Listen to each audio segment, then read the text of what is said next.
ಇವತ್ತು ನಾನೊಂದು kidney health ಬಗ್ಗೆ ಒಂದು ಸಣ್ಣ ಮಾಹಿತಿಗಳನ್ನು ಕೊಡ್ತಾ ಇದ್ದೀನಿ. ಇದೊಂದು ಮನೆಮದ್ದು ಇದ್ದ ಹಾಗೆ. ಯಾಕಂದರೆ ಕಿಡ್ನಿಗಳು ನಮ್ಮ ದೇಹದ ಅಂಗಾಂಗಗಳಲ್ಲಿ ಅತ್ಯಂತ ಪ್ರಮುಖವಾದಂತಹ ಪಾತ್ರವನ್ನು ವಹಿಸುವಂತಹದ್ದೇ ಕಿಡ್ನಿಗಳು. ಇವೇನು ಮಾಡ್ತವೆ ಅಂತಂದರೆ ರಕ್ತವನ್ನು ಶುದ್ಧೀಕರಣ ಮಾಡ್ತವೆ. ನಮ್ಮ ದೇಹದ ಒಳಗಿರುವಂಥ ರಕ್ತದೊಳಗಿರುವಂಥ ತ್ಯಾಜ್ಯವನ್ನು ಹೊರಹಾಕುವಂಥ ಕೆಲಸ ಮಾಡ್ತವೆ. ಕಿಡ್ನಿ ಸರಿಯಾಗಿ ಕೆಲಸ ಮಾಡಿದಲ್ಲಿ ಮಾತ್ರ ನಮ್ಮ ದೇಹದ ಎಲ್ಲ ಅಂಗಾಂಗಗಳು ಸರಿಯಾಗಿರ್ತವೆ. ಇಲ್ಲದೆ ಹೋದಲ್ಲಿ ನಮ್ಮ ದೇಹದ ಆರೋಗ್ಯಕ್ಕೆ ಅಪಾಯ ಕಟ್ಟಿಟ್ಟ ಬುತ್ತಿ ಆಗ್ತಾ ಇದೆ. ಹಾಗಾಗಿ ನಾವು ಆರೋಗ್ಯವನ್ನು ಕಾಯ್ಕೊಳ್ಬೇಕಾದಂಥದ್ರಲ್ಲಿ ಮೂತ್ರಪಿಂಡಗಳ ರಕ್ಷಣೆ ಮಾಡಿಕೊಳ್ಳುವಂತಹದ್ದು ಭಾಳ ಅವಶ್ಯಕ. ಹೇಗೆ ರಕ್ಷಣೆ ಮಾಡ್ಕೋಬೋದು ಅಂತಕ್ಕಂಥ ಒಂದು ಚಿಂತನೆ ಮಾಡಿದ್ರೆ, ಮನೆ ಮದ್ದು ಅಂತಂದರೆ ಈ ಸಿಟ್ರಿಸ್ ಹಣ್ಣುಗಳು ಇರುವಂಥದ್ದು, ಅಂದರೆ ನಿಂಬೆಹಣ್ಣು, ಕಿತ್ತಳೆ ಹಣ್ಣು, ಇವುಗಳನ್ನು ಹೆಚ್ಚು ಬಳಸುವಂಥದ್ದು.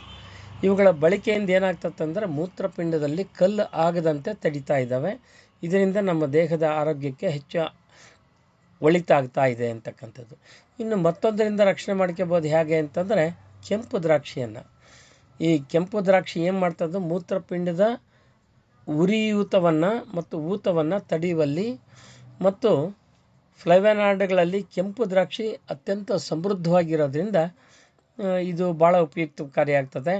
ಆ್ಯಂಟಿ ಆಕ್ಸಿಡೆಂಟ್ಗಳನ್ನು ಒಳಗೊಂಡಿರೋದ್ರಿಂದ ಸಣ್ಣ ಪುಟ್ಟ ಸೋಂಕುಗಳ ವಿರುದ್ಧವೂ ಇದು ರಕ್ಷಣೆ ಮಾಡ್ತಾ ಇದ್ದಾವೆ ಈ ಕೆಂಪು ದ್ರಾಕ್ಷಿ ಅನ್ನುವಂಥದ್ದು. ಅದನ್ನು ಹೊರತುಪಡಿಸಿದ್ರೆ ದಾಳಂಬಿ, ಇದಂತೂ ಭಾಳ ಮೂತ್ರಪಿಂಡದ ವಿಷವನ್ನು ತೆಗೆದುಹಾಕುವಲ್ಲಿ ಮತ್ತು ಮೂತ್ರಪಿಂಡದ ಹಾನಿ ಆಗದಂತೆ ನೋಡಿಕೊಳ್ಳುವಲ್ಲಿ, ಕಡಿಮೆ ಹಾನಿ ಆಗುವಂತೆ ಮಾಡುವಲ್ಲಿ ದಾಳಂಬಿ ಬಹಳ ಕೆಲಸ ಮಾಡ್ತದೆ. ಮೂತ್ರಪಿಂಡಗಳಲ್ಲಿ ಫಾಸ್ಫೇಟ್, ಆಕ್ಸಲೇಟ್, ಸಿಟ್ರೇಟ್ ಮತ್ತು ಕ್ಯಾಲ್ಸಿಯಮನ್ನು ಸಮತೋಲನಗೊಳಿಸಲಿಕ್ಕೆ ಈ ದಾಳಿಂಬೆ ಭಾಳ ಸಹಾಯಕಾರಿಯಾಗಿ ನಿಲ್ತತೆ. ಇನ್ನು ಅದರ ಜೊತೆಗೆ ಕಲ್ಲಂಗಡಿ 90% ನೀರು ಇರುವುದರಿಂದ ಮೂತ್ರಪಿಂಡದಿಂದ ವಿಷವನ್ನು ತೆಗೆದುಹಾಕುವಲ್ಲಿ ಮತ್ತು ಇದರ ಜೊತೆಗೆ ಬೇರೆ ಬೇರೆ ಕೆಲಸ ಮಾಡುವಲ್ಲಿ ಇದು ಕಲ್ಲಂಗಡಿ ಭಾಳಷ್ಟು ಪರಿಣಾಮಕಾರಿಯಾಗಿ ಕೆಲಸ ಮಾಡ್ತಾ ಇದೆ. ಇದರಲ್ಲಿ ಲೈಕೋಪಿನ್ ಸಂಯುಕ್ತ ಮೂತ್ರಪಿಂಡದ ಉರಿಯೂತವನ್ನು ಸಹ ಈ ಕಲ್ಲಂಗಡಿ ತೆಗೆದುಹಾಕ್ತಾ ಇದೆ ಅಂತನ್ನುವಂಥದ್ದು. ಹೀಗೆ ಈ ಮನೆಮದ್ದುಗಳನ್ನು ಬಳಸೇ ನಮ್ಮ ಮೂತ್ರಪಿಂಡಗಳನ್ನು ನಾವು ಸರಳವಾಗಿ ರಕ್ಷಣೆ ಮಾಡಿಕೊಳ್ಬೋದು ಅಂತನ್ನುವಂತಹದ್ದು ನಮ್ಮ ಸಲಹೆ.